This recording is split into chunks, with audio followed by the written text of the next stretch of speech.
ITI की सभी subject की प्रिपरेशन करने के लिए और सीबीटी एग्जाम पास होने के लिए सब्सक्राइब करें हमारे चैनल को और सबसे पहले नोटिफिकेशन पाने के लिए दबाएं इस बेल आइकन को।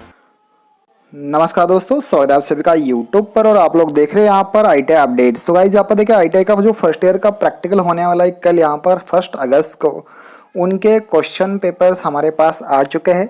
तो यहाँ पर हम देखेंगे कि कौन कौन से प्रैक्टिकल में क्या क्या प्रश्न आते हैं, उसके साथ साथ उनके आंसर आपको किस तरह से लिख देना है ये भी हम बताएंगे। अगर गाइज आप यहाँ पर हमारे चैनल के ऊपर पहली बार आए हो तो यार चैनल को ज़रूर सब्सक्राइब कीजिएगा। उसके साथ साथ आप यहाँ पर अगर फर्स्ट ईयर की प्रैक्टिकल दे रहे हैं और आपको यहाँ पर लगभग 240 के ऊपर मार्क्स चाहिए होंगे तो इस वीडियो को अंत तक ज़रूर देखिएगा, क्योंकि आपको मैं ऐसे ट्रिक्स और यहाँ पर आपको पेपर किस तरह से लिख देना है ये भी मैं यहाँ पर बताऊंगा। तो उसके बाद गाइस यहाँ पर देखिएगा, आप जल्दबाजी में पेपर गलत मत लिख देना है, आपको ख़राब नहीं करना है, क्योंकि आपको आंसर की कॉपी एक ही मिलने वाली है, दो यहाँ पर आपको कोई भी कॉलेज नहीं देगा। लेकिन कुछ कारणवश कोई ख़राब कॉपी आती है तभी आपको यहाँ पर एक्सचेंज मिल सकता है। उसके बाद देखिएगा, पेपर को सही तरीके से लिखिएगा, ब्लैक ब्लू पेन यूज़ कीजिएगा। डायग्राम निकालने के लिए आपको पेंसिल ही यूज़ करनी है, ना कि कोई भी चीज़ यहाँ पर यूज़ करेंगे। तो चलिए दोस्तों हम देखेंगे। गाइज अगर आप इस चैनल के ऊपर नया है तो यार चैनल को सब्सक्राइब कीजिएगा। देखिएगा यहाँ पर ये प्रैक्टिकल पेपर आपको देखने को मिल जाएगा। यहाँ पर लगभग ऐसे ही क्वेश्चंस आपको एग्जाम में देखने को मिलेंगे। तो यहाँ पर देखिएगा, ये जो चीज़ है इलेक्ट्रिशियन प्रैक्टिकल का, जो यहाँ पर आप सब देख सकते हो एनुअल पैटर्न का ही पेपर है। यहाँ पर देखिएगा 250 मार्क यहाँ पर आपको देखने को मिल जाएंगे और ये डीजीटी एनसीवीटी का ही पेपर है। प्रैक्टिकल देखिएगा, first year annual examination 2 year trade का फर्स्ट ईयर यहाँ पर एग्जाम हो रहा है। अब देखिएगा इसमें फर्स्ट क्वेश्चन में देखिएगा ये 8 घंटे का पेपर है और यहाँ पर लगभग 250 मार्क यहाँ पर दे जाएंगे। अब देखिए सभी क्वेश्चंस आपको अटेम्प्ट करने हैं, मतलब कि वो सॉल्व कर देनी ही है।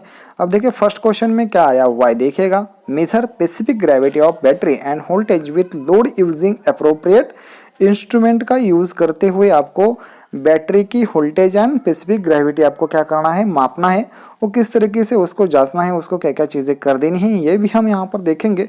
तो उससे पहले गाइज हम क्वेश्चंस देखेंगे कौन कौन से क्वेश्चंस आ सकते हैं। तो अगर आपने गाइज 1 साल में ये प्रैक्टिकल किया हुआ है तो आपको कोई भी ज़्यादा डरने की ज़रूरत यहाँ पर नहीं होने वाली। तो गाइज यहाँ पर देखिएगा, जैसा आपका रेगुलर प्रैक्टिकल होता है वैसे ही प्रैक्टिकल की एग्जाम होती है। एक इस तरीके से देखिए, बैटरी के डायग्राम्स आपको वहाँ पर निकालनी है फर्स्ट क्वेश्चन में, और उसके वोल्टेज किस तरीके से लोड दिया जाता है वो भी आपको यहाँ पर निकालना है। देखिए सेकंड क्वेश्चन में देखिए फर्स्ट ईयर के मतलब फर्स्ट क्वेश्चन के सेकंड बी ऑप्शन में देखिए, right the required tools instruments materials with specification procedure steps perform the above task. आपको ऊपर वाला प्रैक्टिकल करते समय उसका उद्देश्य लिख देना है, उसको परफॉर्मेंस किस तरह से करना है, डायग्राम किस तरीके से कर देनी है, ये भी आपको यहाँ पर चीज़ें कर देनी है। उसके साथ साथ गाइज आप जब नीचे देखेंगे, test specific gravity of battery voltage and the using load of appropriate instrument. अब देखिए इंस्ट्रूमेंट कौन कौन से हो सकते हैं। तो गाइज इसमें देखिएगा इंस्ट्रूमेंट सभी प्रकार के होंगे। आपका कटिंग प्लायर हो गया, आपका वायर जो कटिंग प्लायर है ना वो हो गई, आपकी वायर स्ट्रिप हो गई, टेस्टर हो गया, स्क्रू ड्राइवर्स हो गया, और वोल्ट मीटर, वेट मीटर, ये सारी चीज़ें यहाँ पर आपको देखने को मिल जाएंगी, मल्टीमीटर। अब देखिए सेकंड क्वेश्चन, ऊपर वाला जो क्वेश्चन है 50 मार्क का आता है फर्स्ट वाला क्वेश्चन, सेकंड वाला क्वेश्चन आता है यहाँ पर 100 मार्क का आता है, ठीक है। अब देखिए सेकंड क्वेश्चन देखिए, measure the power in 3 phase circuit. Power को मेजर करना है 3 फेज सर्किट में 2 वैट मीटर जोड़ के यूपीएफ लोड देके, ठीक है। ये चीज़ें कर देनी। देखिए यहाँ पर भी तीन प्रोसीजर दे रखी है। तो फर्स्ट प्रोसीजर में क्या करना है, आपको उसका सर्किट डायग्राम निकालना है 3 फेज का, 2 वैट मीटर उसके जोड़ देने, ठीक है। अब देखिए बी ऑप्शन में क्या कर देना है, राइट द रिक्वायर्ड टूल, कौन कौन से tools, accessories, materials with specification, क्या क्या लगने वाला है ये आपको यहाँ पर लिख देना है। और थर्ड ऑप्शन में क्या करना है, क्वेश्चन 2 के सी में measure the power in 3 phase circuit, कहाँ पर यूज करना है, measure the power in 3 phase circuit में, मतलब यहाँ पर आपको प्रैक्टिकल करके दिखाना है using 2 VAT metre methods and calculate the power factor. अब देखिए पावर फैक्टर आपको क्या करना है, वैट मीटर के थ्रू यहाँ पर आपको निकाल देना है पावर फैक्टर्स। अब देखिए थर्ड क्वेश्चन भी देखिएगा, verify HT and LT high terminal and low terminals of single phase transformer and calculate transformation ratio by volt meter method. ये भी 100 मार्क का क्वेश्चन था लास्ट में।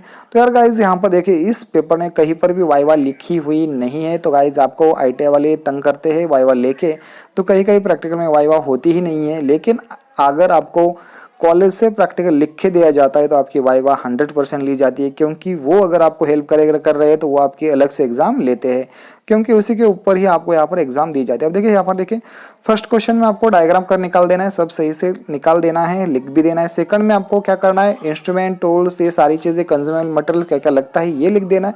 और सेकंड जो लास्ट वाला होता रहता है उसमें आपको खुद जाके जो प्रैक्टिकल का मटेरियल लिया हुआ है उसमें आपको वेरीफाई कर देना है ST and LT terminals of single phase transformer and calculate the transformation ratio. अब देखिएगा हम आगे जाके आपको सारे क्वेश्चंस के आंसर आपको किस तरीके से लिखनी है। यहाँ पर देखिएगा एक मैंने क्वेश्चन लिया हुआ है प्रैक्टिकल का, single phase transformer short circuit test हम यहाँ पर कर रहे हैं। अब देखिए हम जैसे ही नीचे जाएंगे देखिएगा इसका उद्देश्य लेके लिखना होगा आपको, सिंगल फेज ट्रांसफॉर्मर के शॉर्ट सर्किट टेस्ट का अध्ययन करना है हमें इस प्रैक्टिकल में, और उसके साथ साथ यहाँ पर देखिए सिंगल फेज ट्रांसफॉर्मर की ताम्र हानियां भी ज्ञात कर देनी है। यह उद्देश्य आपका लिखना जरूरी रहता है। आवश्यकता देखिएगा आपको क्या क्या औजार लगने वाले, इंसुलेटेड कॉम्बिनेशन प्लायर 200 mm की लगेगी, एक इंसुलेटेड पेचकस लगने वाले आपको 100, 150 और 200 mm के 1 लगने, इलेक्ट्रिशियन नाइफ आपके पास रहती है, ये एमीटर 5 एम्पियर का लगने वाला एक एमीटर, दूसरा है 30 एम्पियर का एक वोल्ट मीटर 300 का यहाँ पर लगने वाला है आपको। उसके बाद वॉट मीटर भी एक लगने वाला है। और देखिएगा नीचे औजार होने के बाद अब देखिए सामग्री हमें आपको कौन कौन सी लगने वाली प्रैक्टिकल में। तो अगर आपने यही भी लिखी तो भी कोई प्रॉब्लम नहीं आने वाला, और ज़्यादा लिखी तो भी कोई प्रॉब्लम नहीं आने वाला, क्योंकि ये चीज़ें और ज़्यादातर पीवीसी तार 5 मीटर वाली, पीवीसी इंसुलेटेड टेप एक है, सीरीज टेस्टिंग बोर्ड एक है, यहाँ पर आपको देखने को मिल जाएगा। आईसीडीपी सीवी 16 एम्पेयर लैंप है 100 वाट का। अब देखिए ये दोनों की दोनों यूज कर देनी है आपको यहाँ पर चेक करने के लिए। यंत्र देखिए कौन से, single phase transformer, auto transformer का स्टार्टर भी देखिएगा यहाँ पर। इस तरीके से सारी चीजें आपको कर देनी है, एक मात्रा दो मात्रा में आपको जो जो लगने वाला है वो आप अपने टीचर से लेके रखिएगा, ठीक है, जो कि यहाँ पर प्रैक्टिकल के समय आपको दिया जाएगा। अब देखिए क्रिया विधि में आपको क्या कर देना है, एक डायग्राम भी आपको ये सही में फर्स्ट क्वेश्चन प्रैक्टिकल सॉल्व करते हुए डायग्राम फर्स्ट में निकालनी है, सेकंड में सभी सारी चीजें लिख देनी है आपको कौन कौन से लगने वाला है, थर्ड में आपको जो प्रैक्टिकल आप रन कर रहे हो उसका जो भी कैलकुलेशन निकल कर आएगा। अब देखिए आपको इस तरीके से लिखना है सभी सामान लेकर कार्य करने वाले ट्रांसफार्मर के पास जाइएगा, सिंगल फेज ट्रांसफार्मर की नेम प्लेट से डाटा नोट कीजिएगा, चित्र अनुसार यंत्रों को ट्रांसफार्मर को व्यवस्थित करके रखिए, चित्र अनुसार एम्पियर मीटर वाट मीटर और वोल्ट मीटर के कनेक्शन कीजिएगा, ऑटो ट्रांसफार्मर से वोल्टेज को नियंत्रित करना अंत परिपेद में लगाए, सेकेंडरी वाइंडिंग के सिरों पर एम्पियर मीटर लगाए। और ये सारी चीज़ें करते हुए आपको आपका प्रैक्टिकल पूर्ण करना है। और यहाँ पर जो भी यहाँ पर चीज़ें दिखाई देगी वो सभी कैलकुलेट करके वहाँ पर नोट कर देना है कैलकुलेशन टेबल में। तो देखिएगा अपने कुछ सावधानियां भी बरती होंगी वो भी यहाँ पर लिख देना है। अधिक समय तक ट्रांसफार्मर में सप्लाई आपको नहीं देना है। उसके साथ साथ सभी कनेक्शन मजबूती से कैसे होने चाहिए।